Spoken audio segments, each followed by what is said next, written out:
Nothing dramatic happened, and that's why it mattered. There was nothing special about the day. Daniel almost gave up on hoping. No argument, no bad news, no moment you could point to and say, that's when everything went wrong. It was just an ordinary evening, the kind that arrives quietly, without asking for attention. Daniel finished work later than usual, not because he was busy, but because leaving early didn't feel like a reward anymore. He shut down his computer, slipped on his jacket, and stepped out into the cooling air of the city. At 35, his life looked stable from the outside. A steady job, a clean apartment, a calendar that stayed full. And yet, somewhere beneath all of it, there was a tiredness he couldn't explain. Not the kind sleep fixes, the kind that comes from holding your breath for too long.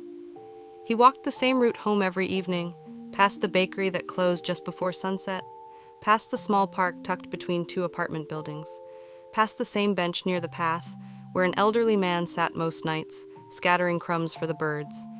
Daniel usually walked past without stopping. He always told himself he was in a hurry.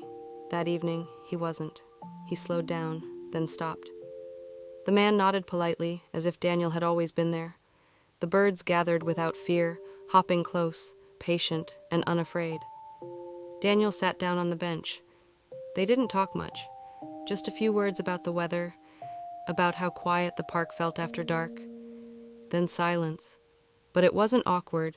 Daniel realized something in that moment. He wasn't being entertained. He wasn't being impressed. He wasn't being asked to explain himself. He was simply allowed to be there. When he stood up to leave, the man smiled and said, "Same time tomorrow." Daniel didn't answer, but the next evening, he returned. And the next. Nothing dramatic happened. No deep conversations, no sudden revelations. But something softened. Daniel began to notice small things again. The way the air cooled after sunset, the rhythm of footsteps on the path, the comfort of sitting without needing to scroll, check, or respond. He realized how rarely he let himself pause, how often he filled silence because he didn't trust it. One evening, the bench was empty. The birds came anyway. Daniel sat down, hands folded loosely in his lap, and for the first time in years, he noticed his breathing. Slow, steady, unforced. A memory surfaced, not a dramatic one, just a moment from childhood, sitting beside his father on the porch, neither of them speaking, the night doing all the talking for them. Daniel felt something tighten in his chest, then loosen. He hadn't lost hope all at once. He had misplaced it, little by little, in moments where he rushed past himself. Life, he realized, doesn't always ask for courage. Sometimes it asks for attention, for presence, for the willingness to stay with the ordinary long enough for it to become meaningful. Days passed. Daniel still went to work, still paid his bills, still lived the same life.